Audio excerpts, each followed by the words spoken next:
Good morning to everybody, and thank you for joining the World Innovation Series, created by Latam Tech UK in partnership with Contexto. I am Cesar Miramontes, Head of Multimedia at Contexto.com, the world's top news site for entrepreneurship, technology, and venture capital in Latin America. It is my pleasure to introduce the moderators of this webinar, Sandra Sinico and Gustavo Sanchez Roulet, co-founders of Latam Tech UK, a consultancy that provides soft landing services for scale-ups and companies in innovative sectors. This series of webinars has to act as a permanent monitor of innovative people, industries, and hubs from around the world. Through this initiative, we are bringing together 12 key players of innovative hubs worldwide. Last week, we covered the panel from Argentina, Brazil, and Chile. During that panel, the countries agreed that there is no political conditions to interact and build together a major hub of innovation for the region. Also, it was very interesting to see that entrepreneurs and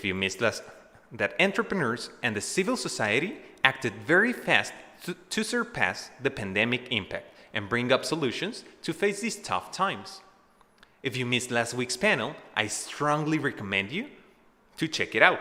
And as soon as this panel is over. Today we are bringing you Mexico, Colombia, and Peru. These key players will exchange points of views and share experiences, which can provide a better view and understanding of the future. Now, to that end, I'll leave you in with Gustavo Sanchez. Thank you, Cesar. Today, we have representatives from 3 Latin American countries, Colombia, Mexico, and Peru, following their colleagues of last week from Argentina, Brazil, and Chile.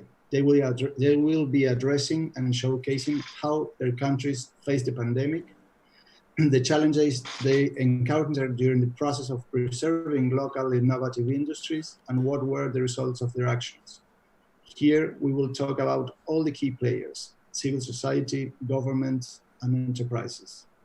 To start, I would like to introduce Victor Hugo Malagón from Colombia. He is the president of the Foro of the Presidents, Rodrigo Maldonado, program manager, director of Startup Mexico, and Luis Narro, Executive Director of PECAP and the Angel Investor Association from that country. So we have so many questions for you all. For example, what can be learned through this experience of having to deal with the impact of the pandemic? What is the expected future for the innovative industries after COVID-19? What have societies done to protect innovation during these trying times?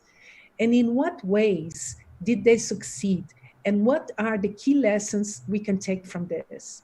Before starting with our guests, I would like to ask anyone who's watching to send questions, if you have any, through our forms below the transmission in our webpage.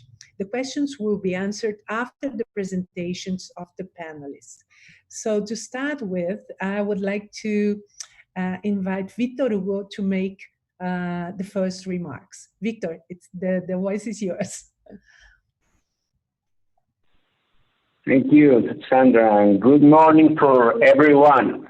Thank you for this important invitation. Sandra, Cesar, Gustavo, Salvador, and all members of Latam Tech UK and Contexto, and all the organizations and partners for his permanent spirit of integration and collaboration. Thank you for this invitation. It's a very big pleasure for me being here with this selected group of colleagues and friends like Jose Manuel and Luis from my dear Mexico and Peru. Thank you all for generating this special space for conversation and learning. Let me only a very, very short reflection about the question of this event. If you have the presentation, please. Thank you. Then next, please. I begin this brief intervention with Albert Einstein when he said, especially for times of crisis, imagination is more important than the current situation demands from us, especially in business, a new disposition to better understand and face the challenges for our survival and our sustainability. Next, please. For this reason, the question I want to answer is, how will scenarios like COVID-19 transform the culture for growth and innovation in countries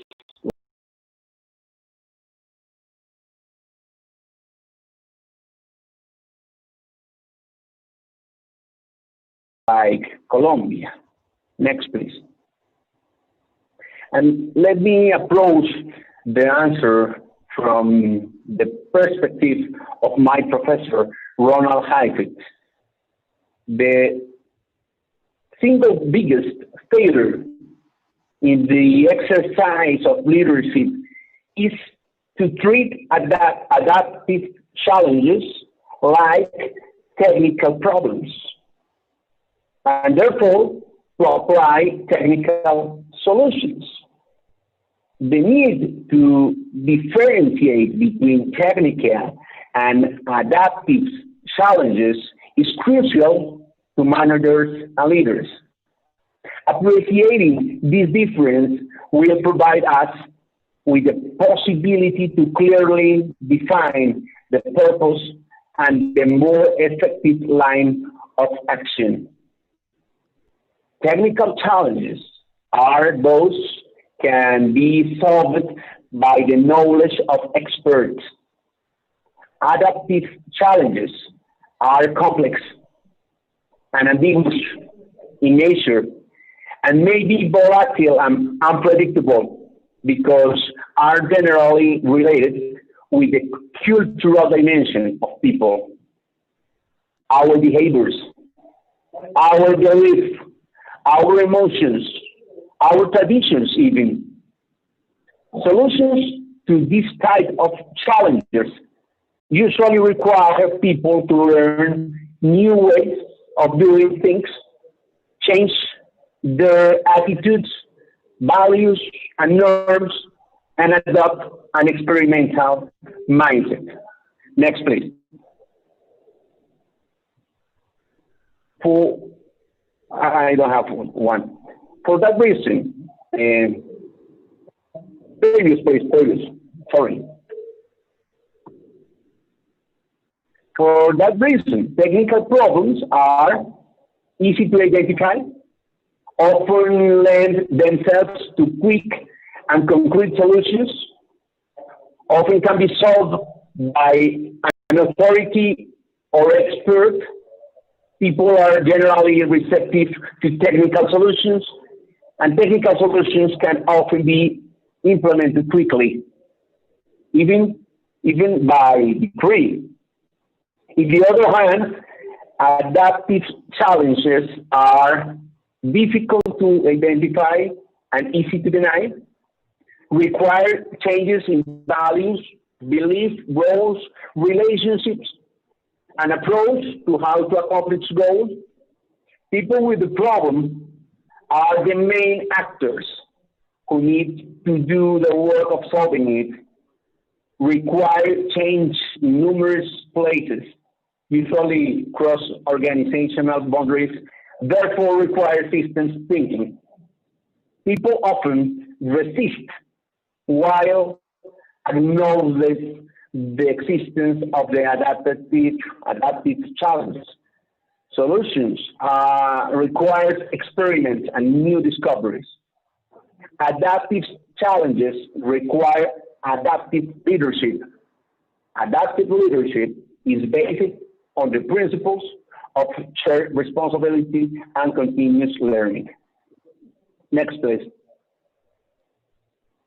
So we must understand that in Colombia, from companies, we face technical problems and also adaptive problems, adaptive challenges.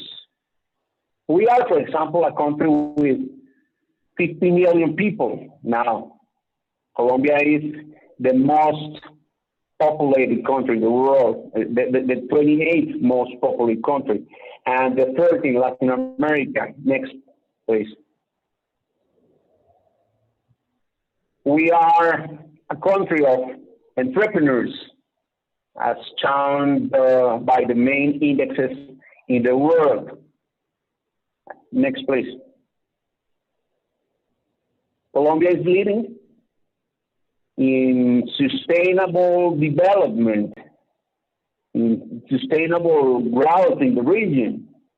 For example, you can see in this slide the GDP growth versus consumption, even the GDP growth versus investment with the statistics from our government, from ProColombia, that is a very important institution in Colombia. Please. Colombia is one of the countries with the greatest potential for expansion in different sectors. For example, the agricultural land. Next, please. But we have opportunities in other sectors. For example, now we are searching a lot, looking for a lot of opportunities, automotive and auto parts sector, metalworking, construction materials. Next, please.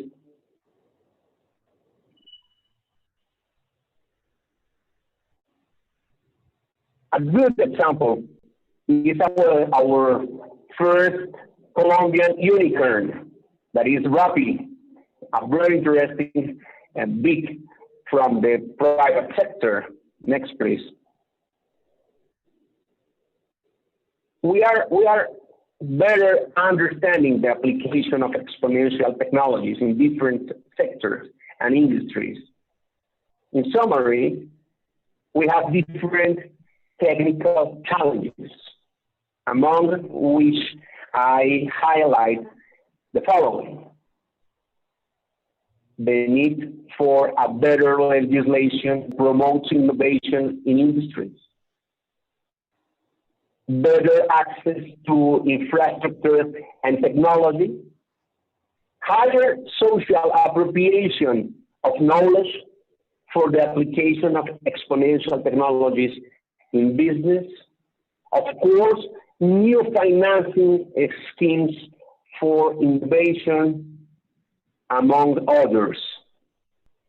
But dear friends and the people that are part of this conversation, technical problems are solvable. And we have in Colombia right now a government and some institutions committed with the appropriation of technology and innovation in different sectors of the economy. For example, Impulsa, that is our innovation agents, official agents in Colombia, the Ministry of Trade, that is our investment and exportations. Even the World Economic Forum just opened Latin America's first center for the fourth industrial revolution, and the 5th in the world.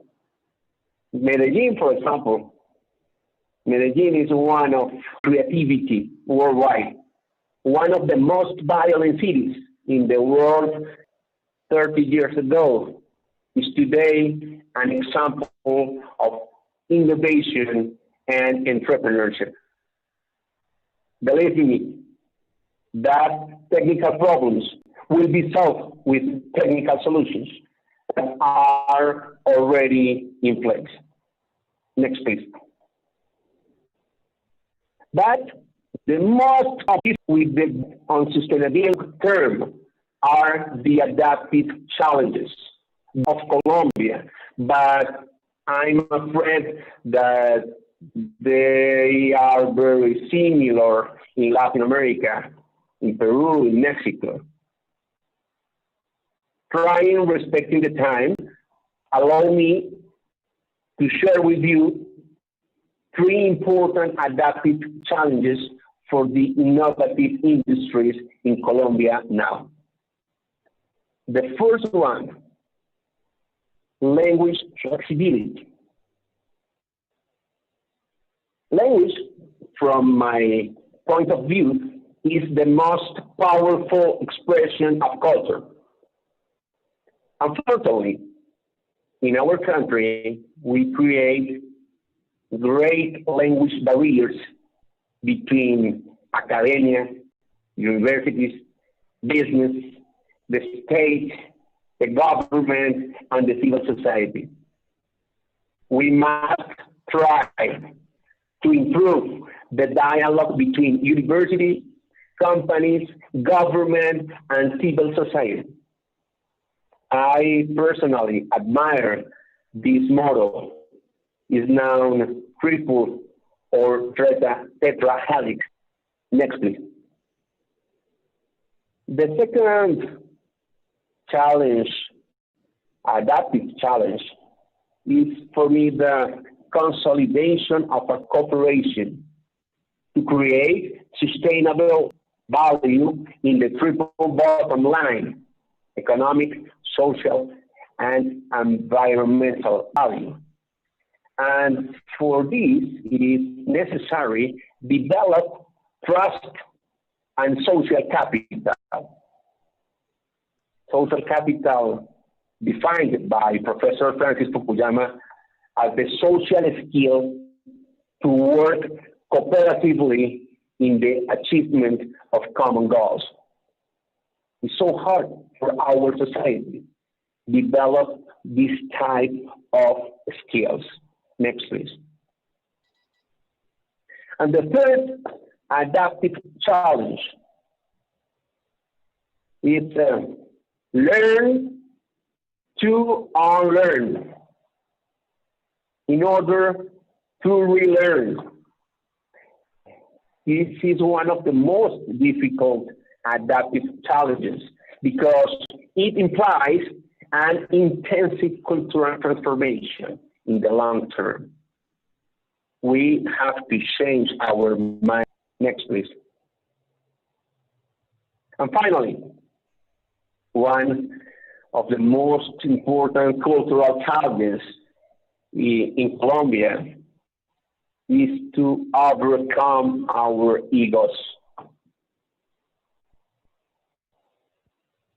That's why I end up with this very famous cartoon in Latin America. I don't know if you know Mafalda, the great Mafalda, when she said to herself, my main worry is how to get down the egoism index. Thank you again for this invitation. As you know, you count with me and with institutions like Foro de Presidentes, with more than 30 years old, creating value for society in Colombia. Now with 200 leaders, rectors, presidents, CEOs from 36 different economic sectors, we have the interest and the commitment to advance in these challenges. Next, please. For Colombia, 2020 will be remembered as the year a new normal began. The year we overcome the fear of failing and trying again. The year in which entrepreneurs start again using innovation and technology. Thank you all. Thank you, Victor. And well, I have so many questions to you. But before I introduce Mexico, I would like to remind us also everybody that you may send your questions and comments through our chat below the presentation. Now we are going to hear Mexico presentation. Rodrigo, the microphone is yours. Well, thank you to everybody. Sandra, for this invitation. Well, I'm Rodrigo Maldonado, part of the Startup Mexico team. My role places to create programs for innovation and entrepreneurship. And well, I would like to share with you a little presentation, also like Victor did. Yeah, there you are. So innovation in Mexico during COVID-19 quarantine, it was quite difficult. This period, most of all in Mexican economy, which is based on micro enterprises.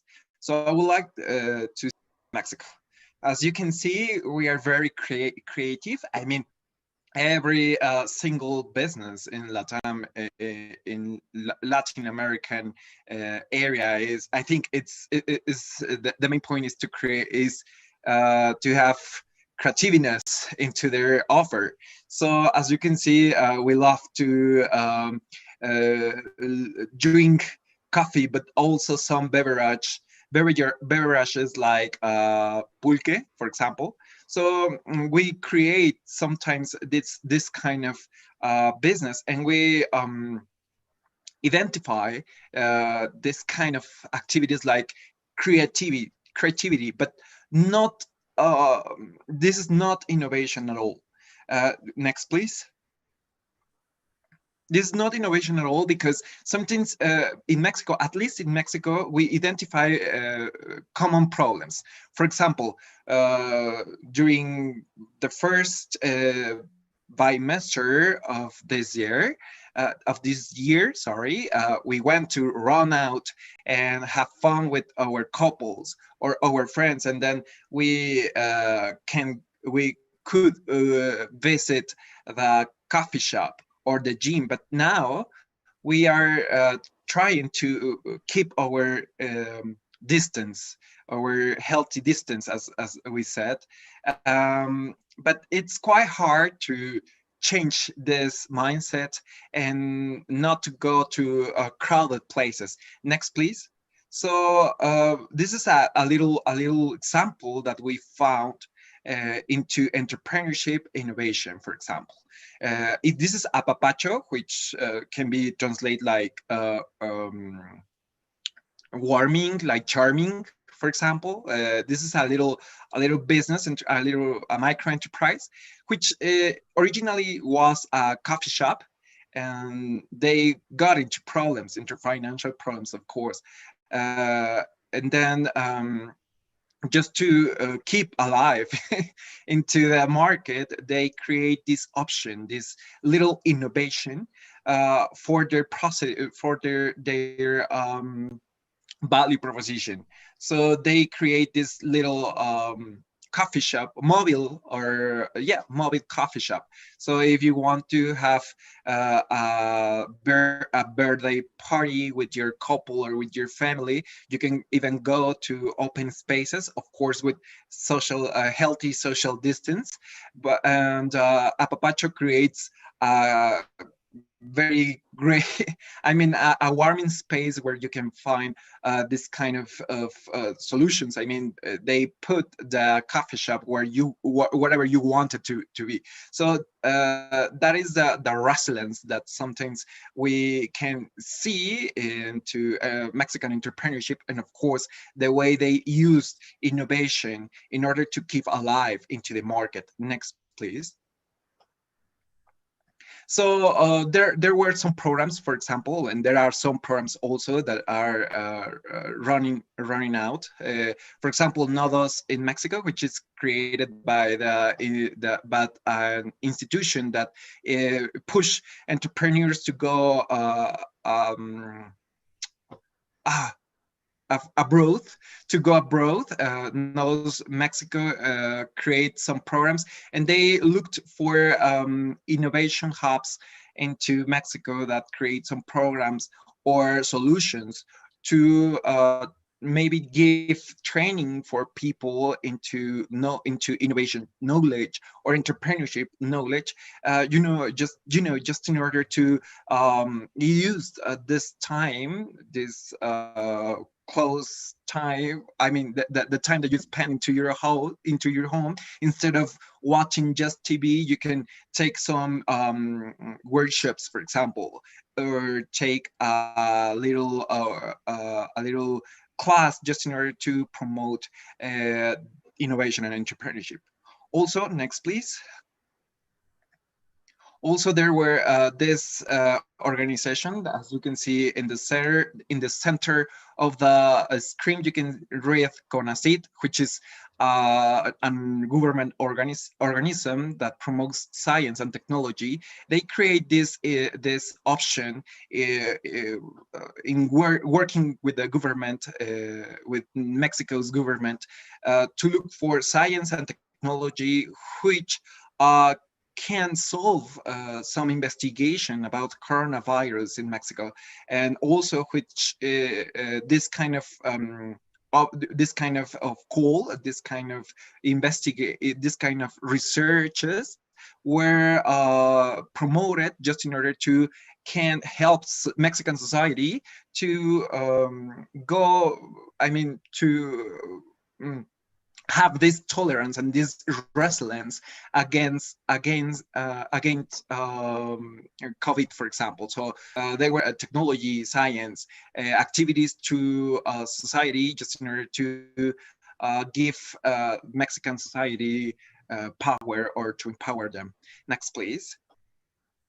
Also, we were part of the Observatory of Public Sector of Innovation. As you can see on screen, Mexico was participating with 12 innovation projects.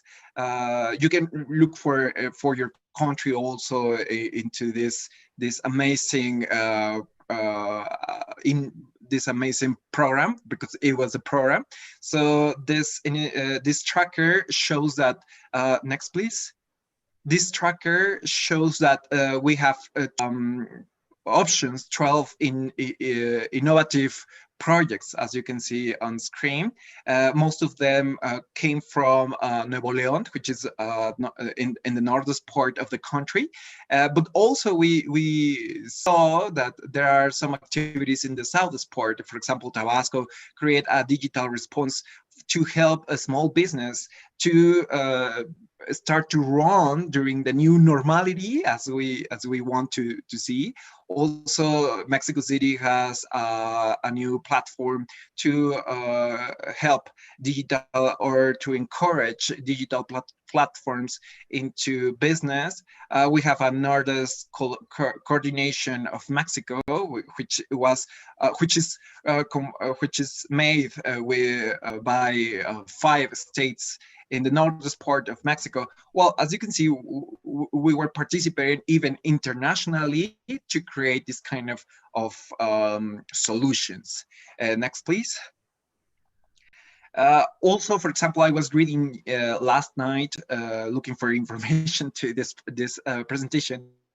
I was reading into the Financiero, which is a newspaper that Facebook is looking for small business to help them with some credits. For example, just recently, I think 3 weeks ago, Facebook launched Facebook payment. So just in order to create a help, Facebook is looking for some micro enterprises, not just in Mexico, even in Latin America, in fact. So if you are in Latin America, you can look for it to have this kind of credits.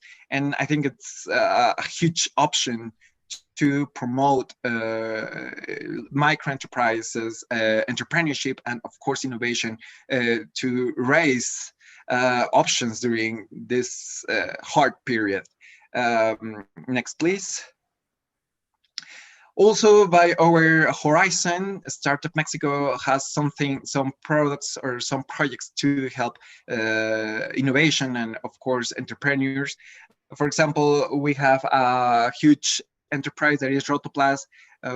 Here in Mexico, Rotoplas is this huge business where you can buy these huge containers for water, and you can, you know, you can have your water into the floor, or even on the top of your or your home, there, however you use it. But they were looking for a mapping for about innovation here in Mexico. So they collect some information from a form, for example.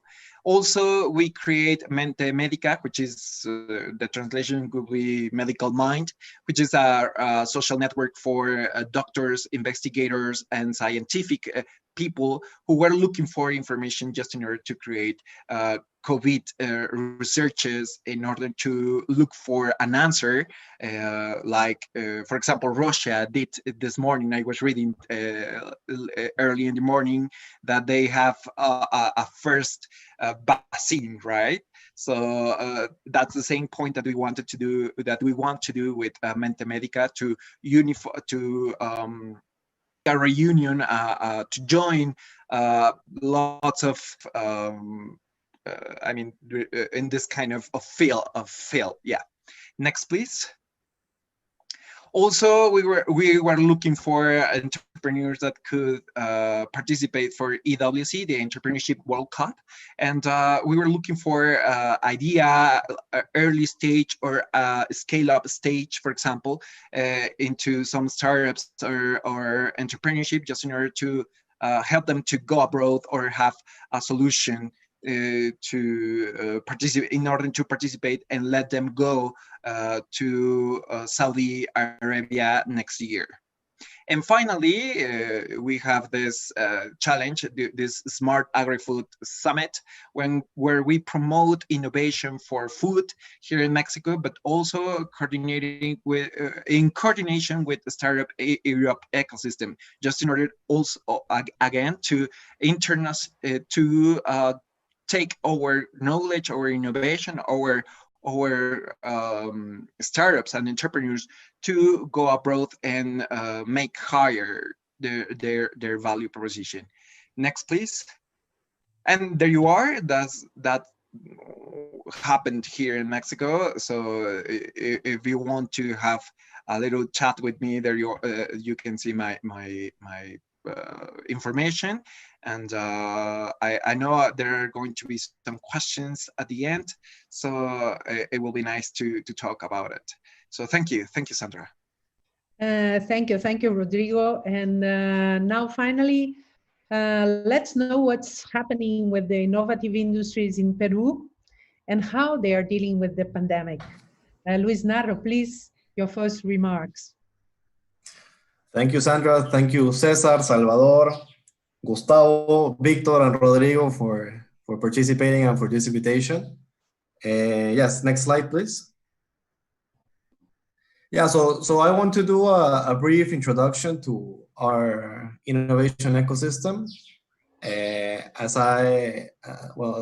it is shown in the presentation, I am Executive Director of PECAP. PECAP is the Seed and Venture Capital Association. Next slide, please.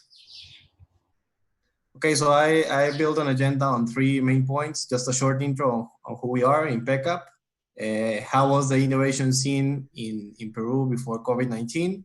And which are the main challenges and like some of the responses that we've seen in the innovation ecosystem in Peru now that we are in the new normal, as it was mentioned before. Next slide, please. Yes, so as I was mentioning, PECAP is the Seed and Venture Capital Association in Peru. Our main objective is to increase the number of venture capital deals in Peru. We've done this through showing data around the ecosystem, which are the main invested sectors, how much was invested in venture capital ever since 2017. We are also collaborating with the government in some initiatives.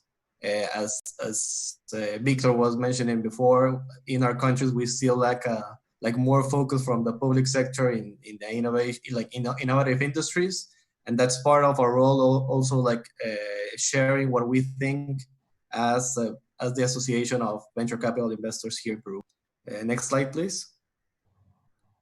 Okay, so these are our members. We have full members or accelerators, angel networks, venture capital funds, and as service providers, law firms, financial consultancy firms, accounting, technical technology providers, of a different type of companies, but everyone's around the same objective as we back up, that is to promote the venture capital scene here in Peru. Next slide, please. Okay, so that was a short introduction on PECAP. Now let's share some thoughts about the innovation scene in the pre-COVID times. Next, please. Okay, Peru, I think has been very lucky to have received public support in different levels. So there is an office here in Peru called Innovate Peru, and there is also Contxto, both in the initial innovation cycle, as one can call it, like research and innovation. There has been some grants allocated to research projects, startups, in addition to incubators, accelerators, networks. Even VC funds have received support from the government to initiate. So as you can see, we have filled the ecosystem map with a lot of logos. We have a lot of incubators in Lima and also in inner Peru. A lot of investors already actively participating in Peruvian and other countries. Regional funds investing in Southern Peru. Public sectors there playing their and one of the was participation. So to participate and the ones that were a little bit more active were now investing in those companies. We're now developing open innovation initiatives. I still think there is a big opportunity here to put more logos and more companies participating from the corporate side. But we have some already and that have been participating actively. So overall, we have a support system for entrepreneurs. Of course, there are still challenges in these organizations to be sustainable, to provide more knowledge to entrepreneurs. But the government back in 2011 when this started is next, please. And I wanted to paint a picture also of how the venture scene in Peru is going on. I think in other countries, friends and family is there, and also savings from the owners. This is happening, of course. As I mentioned before, we have some grants from the government that help the initial years of companies. We have some accelerator money. I think we can have more accelerators in the earlier stages, but there are some players, for example, Ventures, Equity Ventures, Ucid Ventures. They are part of the ecosystem and actively investing in the earlier stages. We also have some angel investment money. I think this is one of the reasons why the ecosystem has thrived, at least in the investment landscape. And angels have been trained, angels have been introduced to companies like a right way, not so aggressively as it has happened in other occasions, that they have put a lot of money or that they have maybe invested only in one company. There are this intermediary organizations such as the angel networks that help manage the expectations between angel investors and companies. I think that's so far what we have not probably as a developed ecosystem, I don't know, in the US or in Europe, but still I think we have some good backbone here in the ecosystem. In terms of funds, we already have some seed funds investing in Peruvian companies, local seed funds investing in Peruvian and regional companies. Also some funds that have participated in investment rounds for Peruvian companies. But I still think there is a need to have more to have more funds that can bringing money into the ecosystem in a more professional way. Angels have the role, and it is very important for the earlier stages. But we think that having funds is, of course, a natural step ahead in the way that money can be managed and allocated into companies. Series A funds and plus, those are still very nascent. There is one fund that wants to tackle Series A. There is an impact fund that is based in Colombia and that is investing in Peruvian companies, but this